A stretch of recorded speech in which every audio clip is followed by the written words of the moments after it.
आज हम कलयुग के न्यायाधीश श्री शनिदेव की कुछ महिमाओं का वर्णन करेंगे। शनिदेव को कलयुग का न्यायाधीश माना जाता है। भक्तों, जिन पर ये कृपा करते हैं उसके जीवन में किसी भी प्रकार का कोई कष्ट नहीं आता। भक्तों, सूर्यपुत्र भगवान शनिदेव जिन भक्तों पर अपनी दया दृष्टि की छाया रखते हैं, वो भक्त हर कार्य को बड़ी आसानी से संभव कर पाते हैं। किंतु शनिदेव की ढैया जिस पर लग जाती है वो राजा भी कंगाल हो जाते हैं। अतः शनि महाराज को हमेशा प्रसन्न रखना चाहिए। भक्तों, सच्चे मन से जो भक्त उनका ध्यान लगाता है उस भक्त पर वो सदैव सदैव मेहरबान रहते हैं। भक्तों, तो आइए भक्तों सुनते हैं शनि महाराज की महिमा का वर्णन इस पावन कथा के माध्यम से।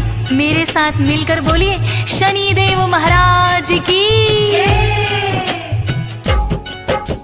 श्री चरणों में शीश झुकाई, शनिदेव का ध्यान लगाई, सच्चे मन से नाम सुमिरते हम है करते। कथा है ये तो शनिदेव की, बात बड़ी प्राचीन समय की। किसी गांव में एक था ब्राह्मण, ब्रह्म मुहूर्त में सुबह उठ जाता, गंगा स्नान वो करके आता, भर के गंगा जल का लोटा विधि विधान से पूजा पाठ करे, अन्न जल सब उसके बाद करे, बालावस्था से ब्रह्मचारी भक्तों, उस ब्राह्मण का नियम था सुबह ब्रह्म मुहूर्त में उठ जाता था, स्नान आदि करके सूर्य को अर्घ्य देता, घर आकर पूरे विधि विधान से पूजा पाठ करता। भक्तों, उसके बाद ही कहीं अन्न जल ग्रहण करता था और दूसरों के हित के लिए सदैव सदैव सोचता था। भक्तों, ग्रामवासी उस ब्राह्मण का बहुत ही आदर सम्मान करते थे। एक दिन की बात है, सुबह सुबह जब वो गंगा स्नान करने जा रहा था तो रास्ते में उन्हें शनि देव मिल जाते हैं। ब्राह्मण ने शनि देव को प्रणाम किया और ब्राह्मण पूछने लगा कि हे शनि देव, आज सुबह सुबह आप किधर जा रहे हैं? तो शनि देव ने उस ब्राह्मण से क्या कहा भक्तों? ब्राह्मण ने उन्हें शीश झुकाया और पूछना इतना चाहा, शनि देव आज प्रातः शनि देव ने ब्राह्मण से कहा, राजमहल है राजा का जहाँ, राजा के पास में मैं तो जाऊं, ब्राह्मण ने इतना है सोचा, यदि राजा को लग गए ढैया, प्रजा तो सारी ही दुखी होए, कैसे इनको टाला जाए। शनि देव से बोले ब्राह्मण, आप से मेरा इतना निवेदन, राजन पर ना ढैया लगाना, बदले में मुझे देते जाना। भक्तों, ब्राह्मण बड़ा ही परोपकारी था।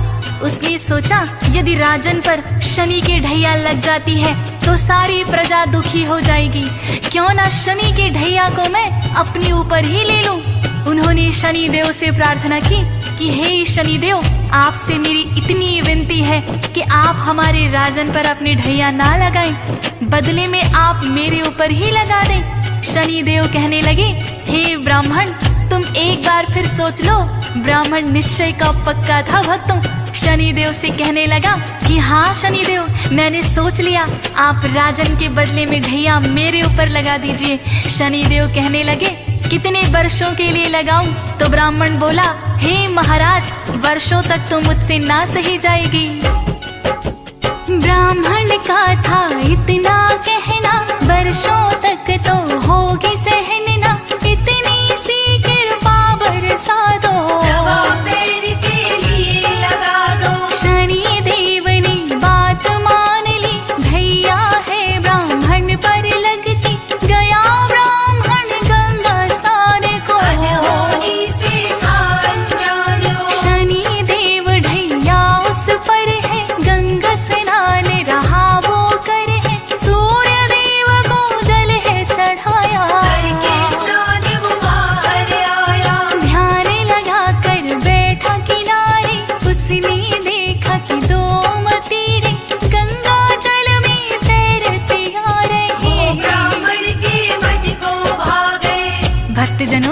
जब ब्राह्मण गंगा स्नान करके सूर्य को अर्घ देकर बाहर निकला तो गंगा के किनारे ध्यान लगाकर बैठ गया। उसी समय देखा कि 2 मतीरे पानी में तैरते हुए आ रहे हैं। ब्राह्मण ने सोचा, पूजा पाठ के बाद आज इन्हीं मतीरों को मैं खाऊंगा। 1.25 पहर तक, जब तक शनि की ढैया है, मैं ईश्वर का ध्यान करूंगा। और ब्राह्मण ने वो मतीरे निकालकर अपने घुटनों के नीचे रख लिए और ईश्वर के ध्यान में बैठ गया। भक्तों, इधर से एक राहगीर गुजर रहा था। उसने देखा ब्राह्मण अपने दोनों घुटनों के नीचे नरमुंड दबाए हुए हैं। पास आकर देखा तो वो दोनों राजा के पुत्रों के शीश थे। भक्तों, नगर में जाकर उसने सबको बता दिया कि एक ब्राह्मण ने राजा के दोनों बेटों के शीश काट दिए हैं और उसे घुटनों के नीचे दबाकर बैठा हुआ है। ज्यों ही राजा तक ये खबर पहुंची, राजा विलाप करता हुआ आया। भक्तों, और उसने सैनिकों को आदेश दिया कि ब्राह्मण को तुरंत पकड़ कर लाओ और सूली पर चढ़ा दो। बात नगर में फैल गई है, राजकुमारों की हत्या हुई है। राजा मंत्री को बुलवा कर उसे पकड़ कर, दोनों प्रिय मेरे राजकुमार हैं। ब्राह्मण ने दिया शीश उतारे हैं, सुनकर मुझको हुआ कष्ट है। ब्राह्मण तो बड़ा दुष्ट है, शीघ्र ही उसे पकड़ कर लाओ और आते ही सूली चढ़ाओ। सजा दो ऐसी न जाए भूली, चौराहे पर टांगो सूली। जो ही सैनिक वहाँ पे आए, ब्राह्मण बैठा ध्यान लगाए। राजकुमारों के जो शीश थे, ब्राह्मण के घुटनों के नीचे। भक्तजनों, जब सैनिक वहाँ पर आए तो देखा वास्तव में ही ब्राह्मण ने अपने घुटनों के नीचे राजकुमारों के शीश दबा रखे थे।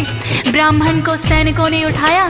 ज्यों ही ब्राह्मण ने आंखें खोली, देखा कि वास्तव में मतीरों की जगह राजकुमारों के शीश हैं। भक्तों, अब ब्राह्मण को समझ में आ गया, शनि देव की ढैया ने अपना असर दिखा दिया। सैनिक उसे पकड़ कर ले गए। राजा ने कहा, इस ब्राह्मण ने मेरे निर्दोष राजकुमारों की हत्या की है, इसे तुरंत ही सूली चढ़ा दो। ब्राह्मण को चौराहे पर लाकर जैसे ही सूली लटकाने लगे, सूली टूट गई। भक्तों, फिर राजा ने तांबे की सूली बनवाई और ब्राह्मण को सूली चढ़ाने लगे तो वो भी टूटकर गिर गई। भक्तों, इसी तरह राजा ने चांदी की सूली बनवाई, वो भी टूटकर गिर गई। भक्तों, तो सोने की सूली बनवाने का आदेश दिया राजा ने। तब तक 1.25 पहर बीत चुका था। भक्तों, शनि देव की ढैया जो थी 1.25 पहर के लिए तो वो थी, सूली ब्राह्मण चढ़ ना पाए, पहले टूटी जाए। अनेक धातुओं से बनवाई पर कोई भी टिक नहीं पाई। राजा ने आदेश दिया था, अब तक नहीं हुआ था। सोचे मंत्री हो रहा क्या है, आज तलक जो नहीं हुआ है। ब्राह्मण है या कोई तांत्रिक, सूली सारी अब तक। जो राजा को पता लगेगा, हमको मृत्यु दंड मिलेगा। 1.25 पहर तब तक बीता है, ब्राह्मण सूली नहीं चढ़ा है। भक्तों, सैनिकों ने ब्राह्मण को सूली चढ़ाना चाहा, किंतु जिस धातु की सूली पर भी चढ़ाते वो टूट जाती। भक्तों, लोहे की टूटी तो तांबे की बनवाई, तांबे की टूटी तो चांदी की बनवाई, चांदी की टूटी तो सोने की सूली बनवा कर लाए। भक्तों, इसी क्रम में 1.25 प्रहर बीत गया। भक्तों, तभी दोनों राजकुमार खेलते खेलते राजा के पास आ जाते हैं। रानी उनको देखकर बड़ी ही हर्षित हुई। फिर रानी ने राजा से कहा कि हे महाराज, अभी तक तो सैनिक ब्राह्मण को सूली पर चढ़ा चुके होंगे, हो सकता है ना भी चढ़ाया हो। आप जल्दी से जाइए और उन्हें रोकिए, वरना हमें ब्रह्म हत्या का पाप लग जाएगा। राजा तुरंत ही वहां आए और कहने लगे, सैनिकों, ये ब्राह्मण निर्दोष है, इसको छोड़ दो। फिर राजा ने ब्राह्मण से विनम्र विनती करके क्षमा याचना की तो ब्राह्मण देव ने कहा, राजन, इसमें आपका कोई दोष नहीं है। सवा प्रहर के लिए मुझ पर शनि की ढैया थी जो मैंने जानबूझकर लगवाई थी। राजा पूछने लगे, आपने जानबूझकर क्यों लगवाई? तब ब्राह्मण ने सारा वृतांत राजा को बता दिया। भक्तों, राजा ने सोचा ये ब्राह्मण कितना परोपकारी है और मैंने इसे सूली पर चढ़ाने का आदेश दे दिया था। राजा को बड़ा ही पश्चाताप हुआ।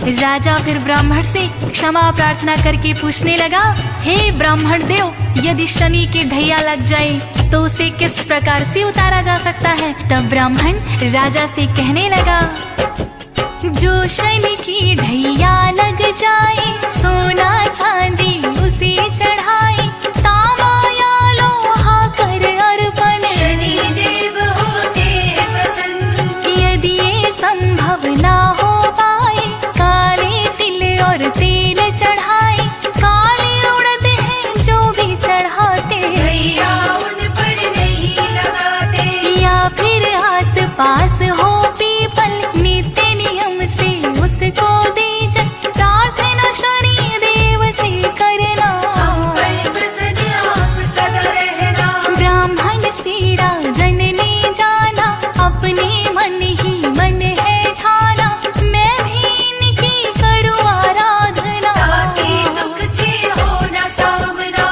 भक्तजनों, इस प्रकार उस दिन के बाद वो राजा भी शनि भक्त हो गए और नित्य नियम से शनि महाराज की पूजा करने लगे।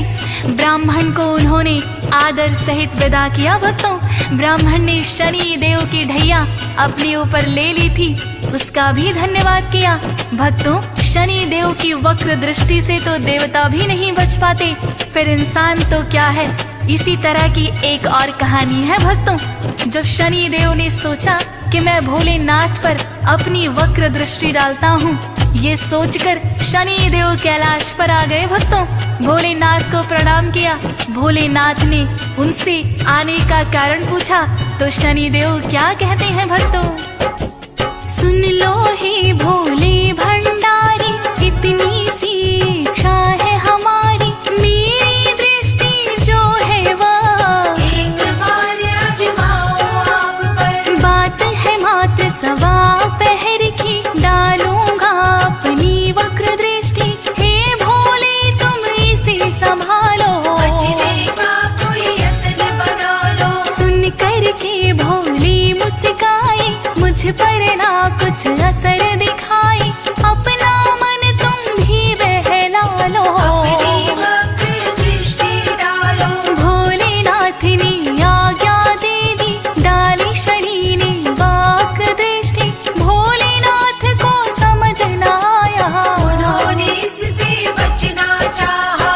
भक्तों, शनि देव ने ज्यों ही भोलेनाथ पर वक्र दृष्टि डाली, भोलेनाथ सोचने लगे मैं शनि देव की वक्र दृष्टि से बच जाऊंगा, और कैलाश छोड़कर वो मृत्यु लोक में आ गए और सवा पहर तक एक हाथी का रूप बनाकर जंगल में विचरते रहे।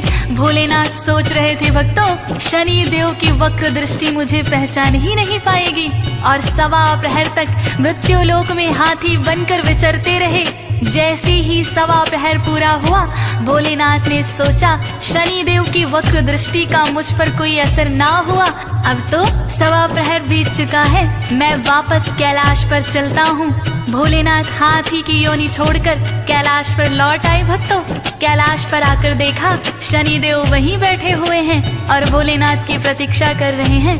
भोलेनाथ शनि देव से कहने लगे, भक्तों, शनि तुम्हारी वक्र दृष्टि मेरा बिगाड़ न पाई कुछ भी, सवा पहर अब बीत गया है, मुझे देखो कुछ ना भी हुआ है। सुन कर के शनि लगी मुस्कानी, मानी आप चाहे ना मानी, समझ आपकी नहीं है आया, वक्र दृष्टि ने असर दिखाया। भोलेनाथ ने फिर ये पूछा, वक्र दृष्टि से असर हुआ क्या? वक्र दृष्टि तो हुई निष्फल है, देखो बैठे हम सकुशल हैं। शनि देव ने फिर है बताया, वक्र दृष्टि ने असर दिखाया, वरना आप क्यों मृत्यु लोक पर सवा पहर रहे हाथी बनकर, शनि देव ने बताया कि हे भोलेनाथ, मेरी वक्र दृष्टि ने तो असर दिखा ही दिया, जिसके कारण आपको कैलाश छोड़कर मृत्यु लोक पर जाना पड़ा है और आप सवा पहर तक हाथी की योनि में भी रहे। यही मेरी वक्र दृष्टि का असर था। तब भगवान भोलेनाथ ने माना कि हाँ शनिदेव, आपकी वक्र दृष्टि से तो कोई भी नहीं बच सकता, और भोलेनाथ ने शनिदेव को गले लगा लिया भक्तों।